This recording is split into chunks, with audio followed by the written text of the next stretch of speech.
Our third story out front, birth tourism. It's a booming business in the United States. Chinese companies operating in the shadows are luring pregnant women to the United States to give birth, all in the hopes of getting U.S. citizenship for their newborns.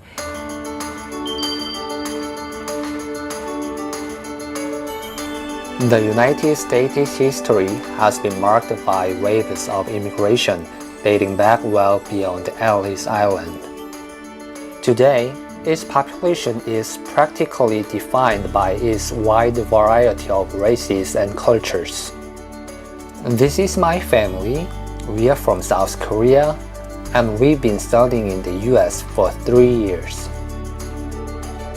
During that time, I became a father, and because my son was born here in the U.S., he has dual citizenship. Since the birth of my son, I've become aware of a great deal of tension and controversy regarding immigration and foreign mothers giving birth in the U.S. But I got a welcome letter from the White House for my son. Welcome to the world. Your arrival is a cause for great celebration for your family. We wish you a long and happy life, filled with chances to learn, ideas to explore, people to love, and dreams to fulfill. Birth tourism is the term used to describe pregnant women traveling to a country that confers citizenship on all who are born there, so that the baby will be a citizen of the destination country as well as the country of origin.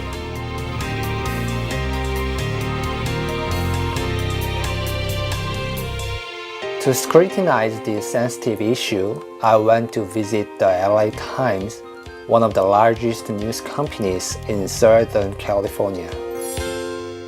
The birthing business is pretty widespread in Southern California. I specifically researched the ones that are for women from China and Taiwan, although, as you know, Koreans also do this too.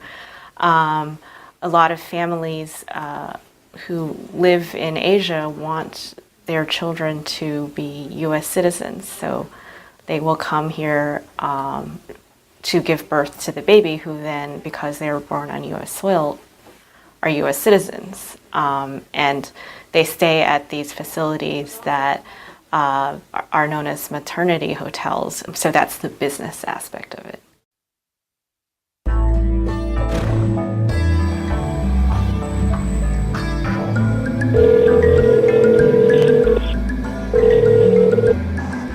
네, 조련입니다. 저는 SDSU 대학원생인데요. 네. 제가 논문 작품으로 이중 국적이랑 원정 출산에 대해서 조사를 좀 하고 있어요. 혹시 실례가 되지 않으면 저기 계신 산모들 좀 제가 만나 뵙고 인터뷰 좀 할 수 있을까요? 예? 산모 인터뷰요? 네. 저희는 그런 거 안 하는데요.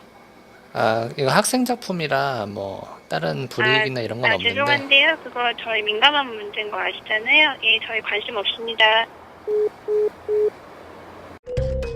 The more I tried, the more resistance I encountered. Nonetheless, I became more and more interested in exploring the issue. As it happens in San Diego, the very people at the forefront of the immigration controversy were everywhere to be found. Around here, stories of Mexican nationals giving birth on the U.S. side of the border are legion. I have gotten to know many of these second-generation dual citizens, not just Mexican, but Asians as well. I wanted to know what they felt were the advantages of dual citizenship and what loyalties or sense of identity they felt to both countries. Sujin is married to Jason, who was adopted from Korea by U.S. citizens. Sujin is expecting a new baby. Jason is a U.S. citizen, and Sujin has Korean citizenship. They are expecting a girl, a baby who will automatically become a U.S. citizen as well as a Korean citizen, because she will be born in the U.S. even though her mother, Susan, is Korean. 제슨이 엄청 놀라더라고요. 제가 막 고등학교 때 야자를 뭐 몇 시까지 했네, 학원을 몇 개 다녔네 뭐 이러면 안 믿어요.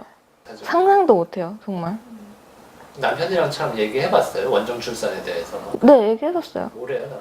남편은 정말 그 돈을 내고 여기까지 와서 애를 낳냐 이거죠. 남편은 그냥 X에 놀라요. X에. 이해를 못하는 거예요? 왜?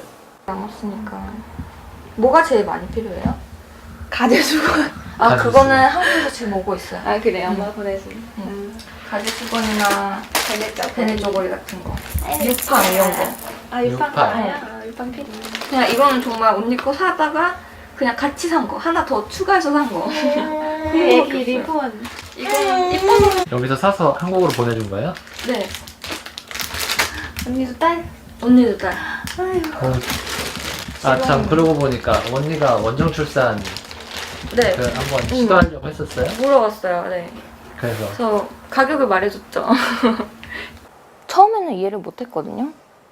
근데 저희 언니한테 연락이 오더라고요. 혹시 자기 너가 있는 곳에 가서 아기를 낳아도 되냐고. 그래갖고 언니한테 언니가 만약에 여건이 되면 오라고 했죠. 근데 알아봤더니 비용이 어마어마하더라고요. 그래서 나중에 교육을 생각한다면 그럴 수도 있을 것 같아요. Jason was born in Korea, but was adopted when he was very young. He grew up in the U.S. with no exposure to Korean culture. I would be curious why people would come from, if the parents are of one nationality, why they would go to another country to provide a second nationality to their children. Like, I just don't understand that.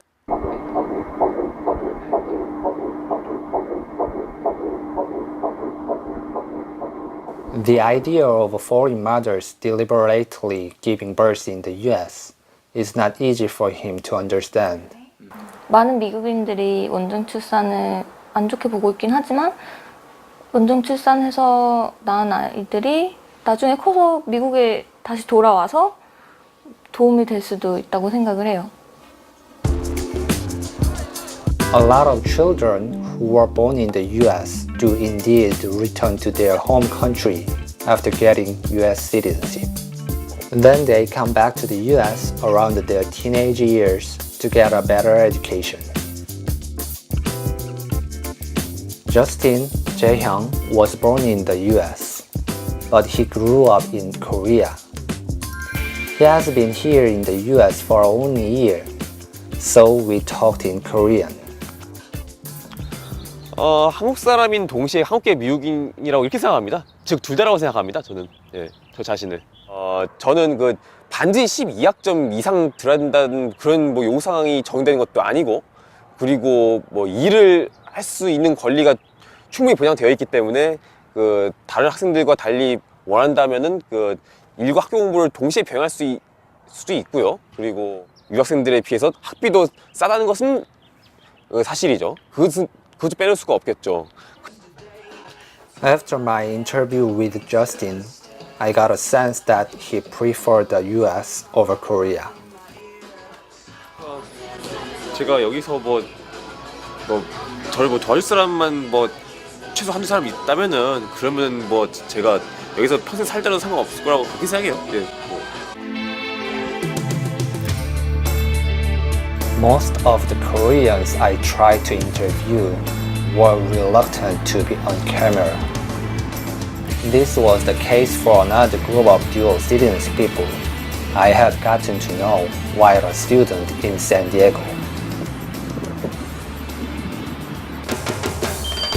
Mexico has the largest number of immigrants in the US and is 20 minutes from where I live.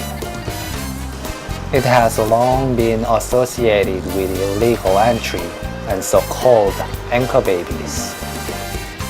before the Mexican government started to acknowledge dual citizenship in 2004. A number of people would travel into the U.S. and give birth here in order to obtain the baby's U.S. citizenship. Then they would return to Mexico and claim that the baby was born in Mexico, thus guaranteeing citizenship in both countries.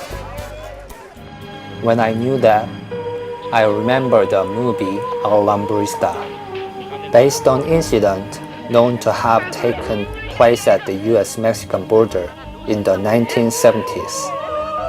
The movie tells the story of a Mexican woman who is in labor and deliberately jumps the border just as she is giving birth. She clings to a post to ensure she will remain on the U.S. side and gives birth to a boy with dual citizenship.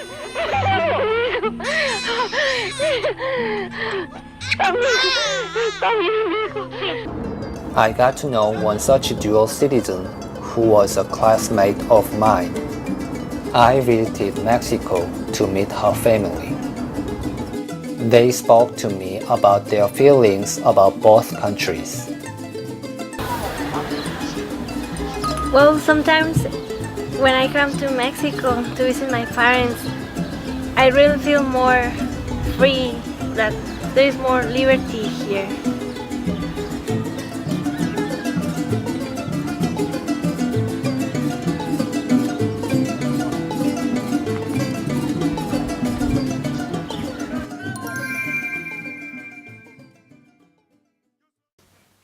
Yo pensé que si yo tenía la oportunidad de tenerla allá y que ella fuera de nacionalidad norteamericana, ella iba a tener más posibilidades que yo de tener éxito en la vida.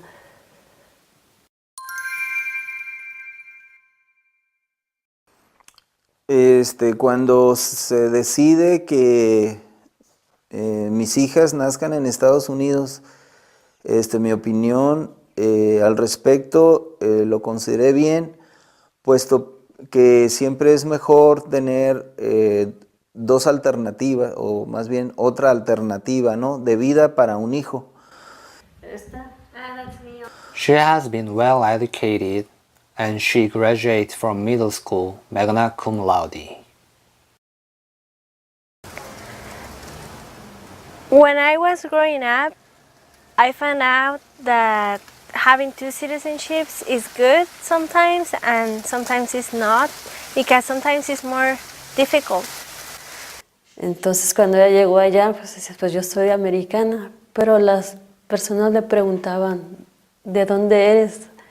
Entonces como que ella entraba en conflicto porque sentía que su aspecto físico de ser de otra raza la hacía diferente a los demás. Porque continuamente le preguntaban, ¿y tú de dónde eres? I should say I'm both Mexican and American. I cannot say I am only Mexican because I cannot do that. I have been living there like 5 years now, and I lived 16 years of my life in Mexico, so. But the fact that I was born in San Diego, it's a big fact that I cannot erase.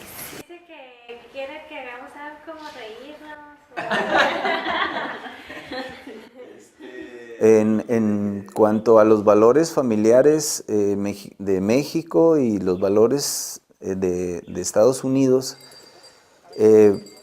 básicamente yo veo que existe una diferencia esencial por el sistema económico que existe.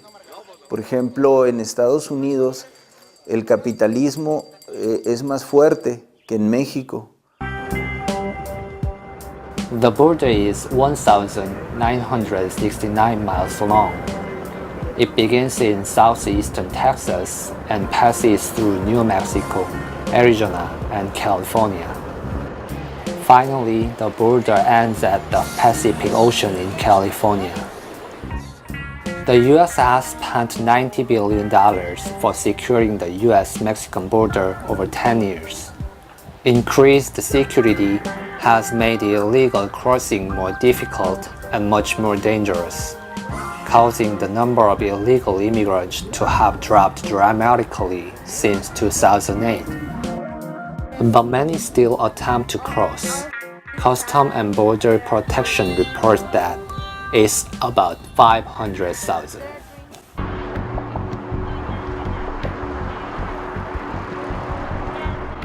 Crowded of Hufflepuff pollos hanging near the border hoping to connect with coyotes, who guarantee safe passage for a high fee.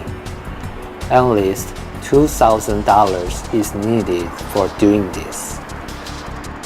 I knew what coyote meant, but when I learned that pollo means chicken, I felt sad. Officially, in the past 10 years alone, some 2,000 migrants, men, women, children, have died trying to cross the border illegally. I cannot imagine the unofficial number of Mexicans seeking greener pastures who were buried trying. This is my first time seeing this part of the border, and this is like 3 times as tall. It's the first time I see it. I'm not trying to get advantage of that country, and because I'm living there, I also appreciate and acquire culture and I get to love that country. It's not as I'm just getting benefit. And another student I got to know in San Diego identified himself as a Chicano. I mean, to me, they're not illegal immigrants. They're just immigrants. The fact is that Mexico and the U.S. have had this relationship for forever, you know, since both countries were established and prior to that too.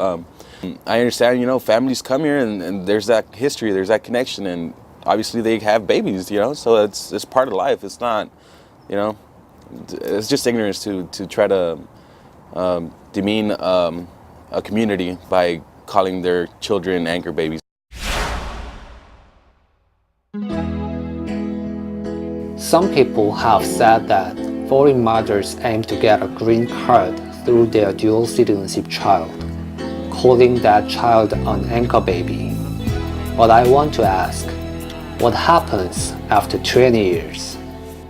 Now that I'm American citizen, but I'm still Mexican, it hurts to see that sometimes immigrants are mistreated or they're abused, humiliated just because they're trying to come to this country to make a better life.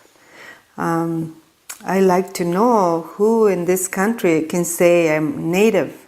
America was formed by people coming from other countries, and it's still the people coming from all over the world is what makes this country so rich and beautiful.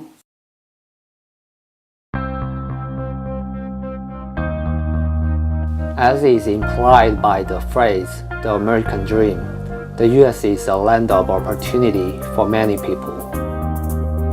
For many people who have dual citizenship, perhaps the U.S. is more than a land of opportunity. It could be the homeland. The people I met during filming are all legally American. They would say that immigration is the key to American strength. That historically, America has always been a country of immigrants, a country that, in spite of cultural prejudice, ultimately promotes diversity, which in turn promotes further prosperity.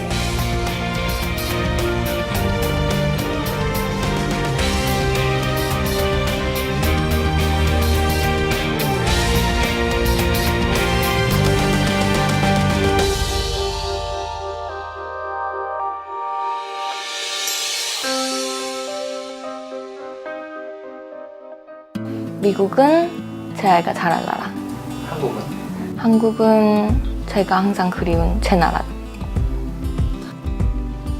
The best way I can explain it is my heart is Korean. My mind is American. Mexico is more sentimentally more meaningful to me. But the United States, it's like my future. Es como ser ciudadano de dos países al mismo tiempo. Es algo pues que tenemos que enorgullecernos de eso, de que podemos tener eso. Sino que es el aspecto más fundamental, pero sí sabemos que además del trabajo se abren muchas otras posibilidades. And I would like my grandkids to know where we're coming from, because that's what I think what makes this country so rich, because there's so many cultures together. I can't say that I'm completely Mexican or that I'm completely American, because by saying that I'm kind of denying a whole half of myself, kind of. So I consider myself both, and I feel lucky to be able to consider myself both.